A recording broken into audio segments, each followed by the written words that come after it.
Arrest ചെയ്യുമോ ഇല്ലയോ? വീണ ജയിലിലേക്കോ? ഒടുവിൽ കേരളം കാത്തിരിക്കുന്ന ദിവസമെത്തി. നെഞ്ചിടിപ്പിലാണ് തൈക്കണ്ടിയിൽ കുടുംബം മുഴുവൻ.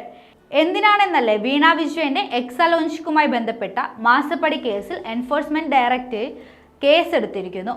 കൊച്ചി യൂണിറ്റാണ് കേസെടുത്തിരിക്കുന്നത്. ഏത് സമയവും അറസ്റ്റ് നടക്കാമെന്ന അവസ്ഥയാണുള്ളത്. സീരിയസ് ഫ്രോഡ് ഇൻവെസ്റ്റിഗേഷൻ ഫോഴ്സാണ് കേസ് അന്വേഷിച്ചു കൊണ്ടിരിക്കുന്നത്. അതിവേഗമാണ് ED ഈ കേസ് ഏറ്റെടുത്തിരിക്കുന്നത്.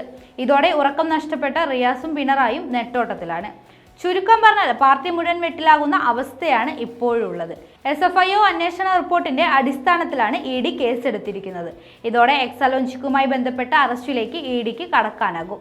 വീണ വിജയനെതിരെ ബന്ധപ്പെട്ട കേസിൽ ED എന്ത് നിലപാട് സ്വീകരിക്കുമെന്നാണ് വരാനിരിക്കുന്ന നിമിഷങ്ങളിൽ നിർണായകമാകാൻ പോകുന്നത്. അന്വേഷണം തടയണമെന്ന ആവശ്യവുമായി വീണ കർണാടക ഹൈക്കോടതിയിൽ ഹർജി നൽകിയിരുന്നു. ഇത് തള്ളിയതോടെ SFIO കടുത്ത നിലപാടിലേക്ക് കാലെടുത്തു വെച്ചിരുന്നു. ഇതിനിടെയാണ് EDക്ക് റിപ്പോർട്ട് നൽകിയത്. നേരത്തെ തന്നെ SFIO വീണ മാസപ്പടി വാങ്ങിയെന്നാരോപിച്ച് CMRലും KSDCയിലും അന്വേഷണം നടത്തിയിരുന്നു. അന്വേഷണം തടയണമെന്ന വീണയുടെ ഹർജി കർണാടക ഹൈക്കോടതി തള്ളിയതോടെ വീണ വിജയനും CPMനും വലിയ തിരിച്ചടിയാണ് നേരിട്ടത്.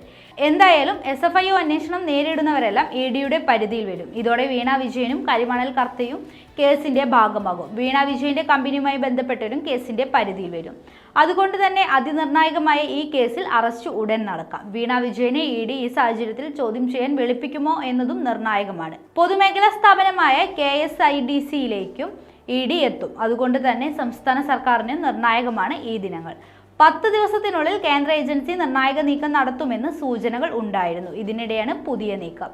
ഡൽഹി മുഖ്യമന്ത്രി അരവിന്ദ് കെജ്രിവാളിന്റെ അറസ്റ്റോടെ ഇവിടെ കേരളത്തിലും പല നേതാക്കൾക്കും നെഞ്ചിടിപ്പ് ഏറിയിരുന്നു. കരിമണൽ കമ്പനിയായ CMRൽ എക്സലോഞ്ചിക് കമ്പനിക്ക് അനധികൃതമായി പണം ലഭിച്ചതിനെ കുറിച്ചാണ് അന്വേഷണം നടക്കുന്നത്. അതേസമയം ലോക്സഭാ തെരഞ്ഞെടുപ്പിനിടെ എക്സലോഞ്ചിക്കുമായി ബന്ധപ്പെട്ട് ED അന്വേഷണം പ്രഖ്യാപിച്ച സാഹചര്യത്തിൽ വലിയ രാഷ്ട്രീയ ചലനമാണ് കേരളത്തിൽ സംഭവിച്ചിരിക്കുന്നത്.